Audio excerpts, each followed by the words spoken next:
draws people to the city. It's a booming metropolis. Yes, you got to hear about this city. Attempting to manage the chaotic forces of growth.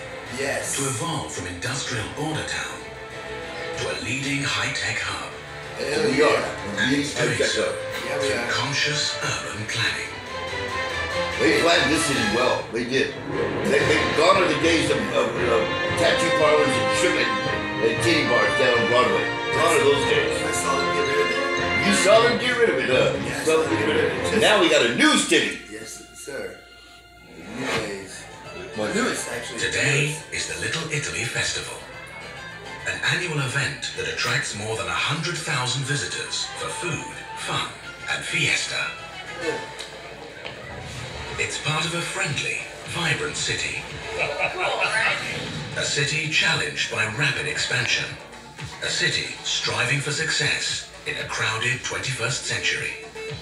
And who better to find out how they're doing and becoming a smart city than National Geographic's digital explorer, Andrew Evans. Rain is recorded. Good. By remote. San Diego is shocking to me. It's not at all what I expected because it's a huge city, but it doesn't feel like a big city. There really is a good vibe here, and you feel it from the minute you step off the plane. There you go. Yeah. Welcome to sunny Southern California. Bordered by the ocean, desert, mountains, and Mexico, it has miles of stunning beaches and a perfect natural harbor. The port has long been one of the city's major assets, and around 4 decades ago, city planners realized they needed to revitalize the commercial downtown to keep the city connected to its prized waterfront. Andrew heads to the Harbor District to find out what's being done. The Gaslamp Quarter is one of San Diego's most historic neighborhoods.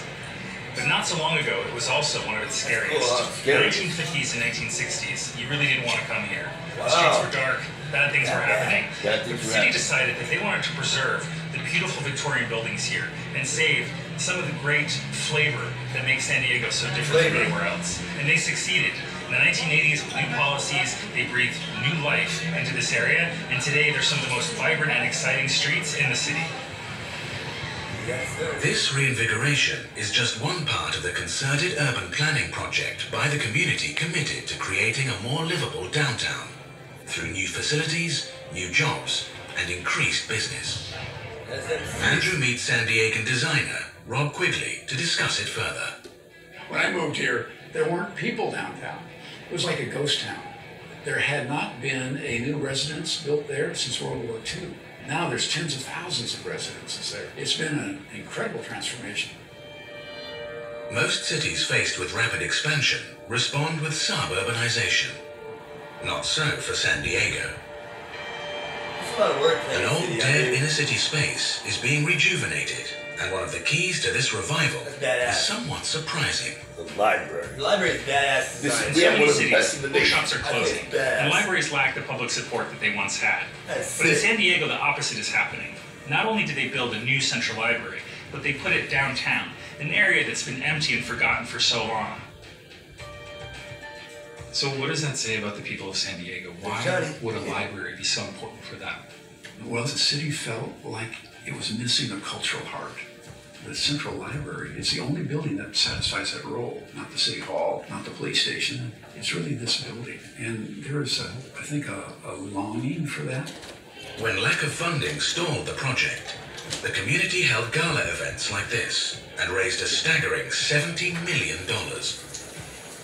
During the evening's festivities, Andrew catches up with the mayor, a man not surprised by such community spirit. When I think about the tremendous growth and revitalization that we've had in the city, particularly over the last 25 years, where we're standing right here didn't exist. That makes the city very special. But what's also great is there's a sense of we're not done yet. We're constantly innovating. We're constantly changing. And I think that attitude is really what separates San Diego from other cities. San Diego's, we're still looking ahead. A key indication of a smart city is an actively engaged community, and all the hard work is paying off. John, that's cool that you go to the library. I go there every week. 3 days a week. 4 days a week I go there. 45,000 new library cards are now issued. We live in a digital age, but you've made a building for books. Well, this building has 400 computers. We hoped even to link our auditorium and meeting rooms with the University of California digitally, so there'll be a real-time ability to attend lectures in those locations. Now you know why I spend so many hours in there. Education and culture. I've been to the top building. But that's not to say that it doesn't need to function on the other level of community and people and camaraderie. The idea of community is not old-fashioned. It's timeless. That's the floor I go on. The San Diego Library is still filled with books. Yes. There's so much more. It's a digital space that's completely wired, and it's a smart space where citizens can come together and learn and share and invent. This is the blueprint for the library of the future. Did you hear that? This is the blueprint for the library of the future. Yes. Unlike many cities Yes. under threat from rapid expansion, San Diego is actively nurturing its downtown. Yeah, you want some? With the help of public I'm funding, good. 3 spaces are bringing the community back to its urban center. Along the harbor is the ballpark of the San Diego Padres. Each game is capable of hosting almost 42,500 baseball fans. Take your yacht to the ball game. The convention center, venue for the world-famous Comic-Con, is a pop culture phenomena that draws people from all over the country. And right on the water, in the heart of the city, the international airport is connecting San Diego's downtown to the world, with non-stop flights to London and Tokyo. Wow. Facing the challenges of expansion, San Diego is making bold decisions. But it's all for naught if they don't make smart decisions about how people get around. Yes. So I'm driving an electric car through San Diego. It's a nice, smooth ride, very clean. And in fact, in San Diego, they have more than 10,000 electric cars in use, which is impressive. We have a real problem with using too much energy. And San Diego has addressed it by finding new and creative ways and innovations to have more sustainable and clean energy. With one of the highest adoption rates of electric vehicles in the world, and over 600 charging stations, in 2013 alone, San Diego saved 10,000 tons of greenhouse gas.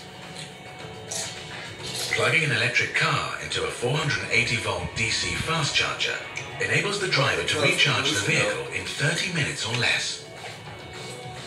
That's at least 4 times faster than the time it takes to charge using a regular US power outlet. Electric vehicles and the infrastructure to support them are just one part of the citywide drive to use energy more wisely. San Diego Gas and Electric is also helping lead this proactive charge, a cutting-edge, technologically advanced smart grid that enables its users to safely and reliably increase significantly the use of renewable energy. Yes. Jim Avery takes Andrew on a tour of the tech. This meter is on every home here in San Diego, and it's taking electronic information and sending it to the utility company and to a website so the consumer can see it themselves. And with simple applications, they can understand how energy is being used and where it's being used and how much it costs. God, it's so much work. This is a whole new way of managing a city's power. Yes. Digital technology enables two-way communication between the utility and users. Yep. Consumers can better manage their energy use and reduce their community's carbon footprint without compromising their lifestyle. By the end of this year, about 1/3 of our energy will be coming from renewable resources. Yet 10 years ago it was less than 1%. In 10 years, we're going to have well over 100,000 plug-in cars on the streets. And from the standpoint of greenhouse gas emissions, San Diego will be one of the cleanest utilities in the world in the next 5 to 10 years. Tying together San Diego's efforts to stay green and clean and continue its rapid growth is the port. It operates an onshore power system connecting to the city's smart grid. While berthed, each vessel is plugged in, eliminating the need to run diesel engines, drastically reducing fuel emissions and effluent. And the benefits are clear to see. It's a recreational destination and a busy working harbor. The port is critical to San Diego's success. It really is what put San Diego on the map. It's what connected it to the rest of the world, and having the downtown right next to the port, that's very unique in a modern city.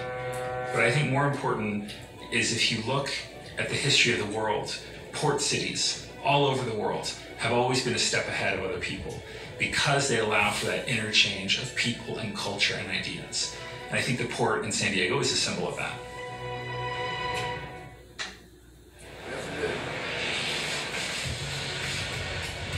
San Diego, where the desert meets the Pacific Ocean, is one of the fastest growing cities in the US. And the allure isn't a modern phenomenon. I think I'm supposed to be a part of it.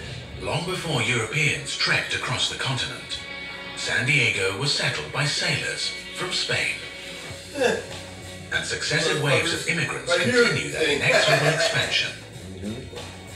Today, technology plays a crucial role in urban transformation, and a critical success factor is the development of tech-savvy talent.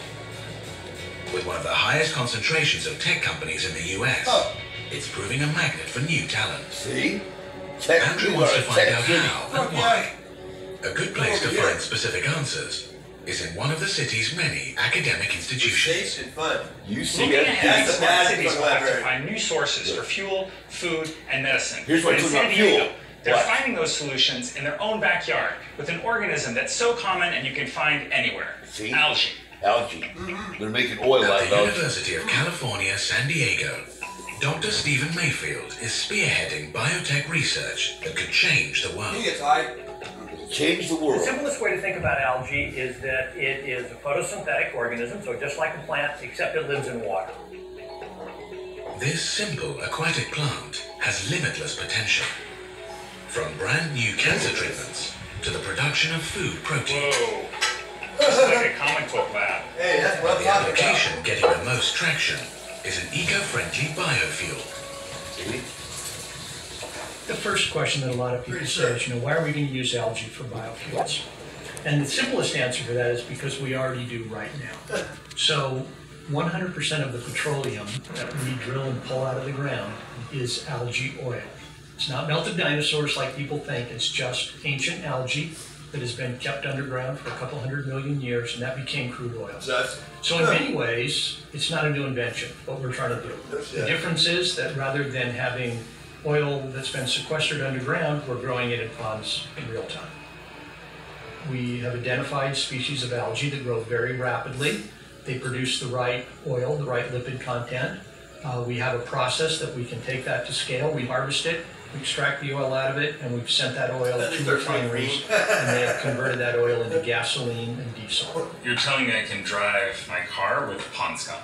You can drive your car with pond scum. Once we make it into gasoline, it is identical. Pond You scum. cannot tell the difference when you go to a gas station and pump algae gasoline into your car versus crude oil. The reason it's less polluting is because the carbon that's in that was captured from the atmosphere the week before by photosynthesis.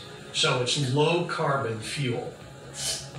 Our corn crop this year is 100 million acres. If we took 40 million acres of that corn crop and turned that into algae at the same scale, we would produce 100% of our transportation fuels. That's amazing. Now, why did this get developed in San Diego? This got developed in San Diego for really interesting reasons. Reason number one was that Scripps Institution of Oceanography was built here 100 years ago.